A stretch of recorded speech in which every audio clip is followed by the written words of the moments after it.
Welcome back. The Department of Water and Sanitation is updating a database of all tailings or mine residue deposit dams in South Africa. It has called on mining houses that have not registered their dams to submit the information in order to be classified as dams with a safety risk.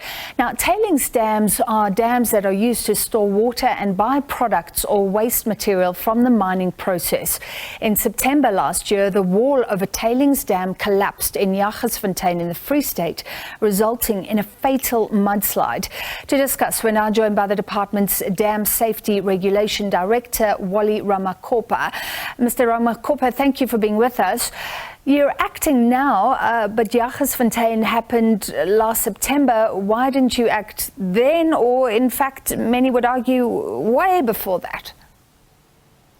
Thank you, Francis, and as well. Francis, we have been regulating dams that are classified as dams with a safety risk, including some of the other tailings. It's not all the mining houses that were able to register their dams with the Department of Water and Sanitation to be classified as dams with a safety risk.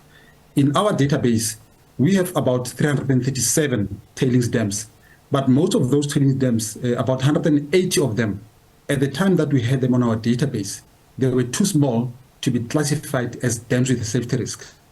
By dam with a safety risk, I mean a dam that has got a minimum vertical wall height of 5 meters and also able to store more than 50 megaliters of water, or what we call water-containing substance. In this case, tailings would be termed as water-containing substance.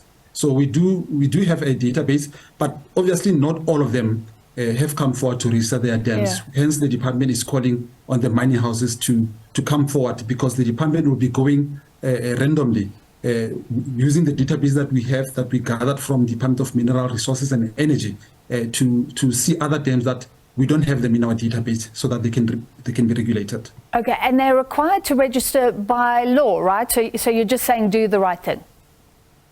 Yes, we're actually saying do the right thing. But at the same time, most of the tailings at the time when they started, they did not register them. But the law requires them that as soon as a dam meets the requirements to be classified as a dam with a safety risk, the owner of such a dam is obliged by law to register such a dam within 120 days of that dam being classified. Somebody at the mining Indaba earlier said that there are thousands of tailings dams, and we know there's a whole history of mining, and many of them have been forgotten, and we have no idea of the risks associated with them.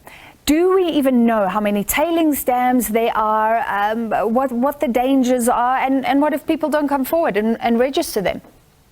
Yeah, I think, Francis, it's also important to know that some of the tailings, they no longer have the capacity to be classified as dams with safety risk, because the tailings have either consolidated and dried up, and they can't flow, such as what we've seen at Jagersfontein.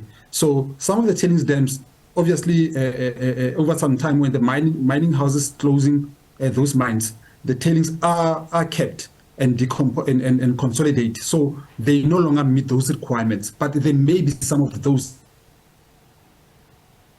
requirements. So there may be thousands of them, but many other that are still around in South Africa may not meet the requirements. So it's not all tailings that are in the country that will be meeting those requirements. Some will not be. We will not be registering those dams because they will not be having the capacity to store more than 50,000 cubic meters of water-containing substance. All right, and to answer your question, yeah. Yes, just to answer your question, we really don't know how many tailings dams are out there. Hence, we are calling on mining houses to come forward, because the department will be going on enforcement processes now to also go to those who did not come forward to find out why didn't they come forward. Are there any reasons, compelling reasons, why their dams are not classified? But obviously, we rely on the engineers that are working for the mines, who have got the knowledge on dam engineering, to come and assist the mines to register those dams. The concern has always been that there are old mines that were never closed properly, that there are risks to our underground water resources, that we don't really know what's going on. So my question to you overall, does the department have the capacity to now regulate what's going on and get a handle on what is going on? Yes, the department does have capacity. We have another unit that is the water use authorization unit that licenses or provides licenses for authorization to those dams. And we monitor them. We have a unit, compliance monitoring and enforcement, that goes around every year to some of these mining houses that we have in our register. But obviously we may find that there are others who didn't register their dams and now are operating illegally. The department is very strong on the enforcement processes that must be carried out, including administrative enforcement and criminal. So we do have capacity in our regional offices across the country, and then we have a database of those dams. But it's not all the tailings that we have meet the requirements. Can you update us on the fallout of the Jagersfontein dam tragedy? I think it was Star Gems Group that was involved. Has the company been held accountable? Yes, the Deputy Minister of Water and Sanitation, Minister Mashobo, went and opened a case in Jagersfontein, a criminal case for that matter. So the department is also carrying out a forensic investigation, independent forensic investigation on what caused the failure of Jagersfontein Dam, so that those that are involved in the disaster can be brought to book. But we are working together with the SABC as well and our enforcement unit. But why is that not wrapped up yet? I think we're 6 months down the line. Yes, there's a lot of process that still needs to go, Francis, including the investigations that must be carried out, because we need to be careful on how investigations are being carried out, and so that we don't lose such cases on technicality. So the work has been going on, albeit it's been a slow process. The mine were also instructed to appoint what we call an approved professional person to also ensure that some of the tailings that are in the other compartment at Jagersfontein Dam is safe, so that the people can be allowed to move back into their houses as the mine is going to carry out with the reconstruction of the houses in Jagersfontein. All right, very, very quickly, I was interested to see Business Day reporting on Wits University academics that used satellite imagery to say that there were some structural problems with that dam. They used satellite footage. Are you as a department going to use satellite footage in future?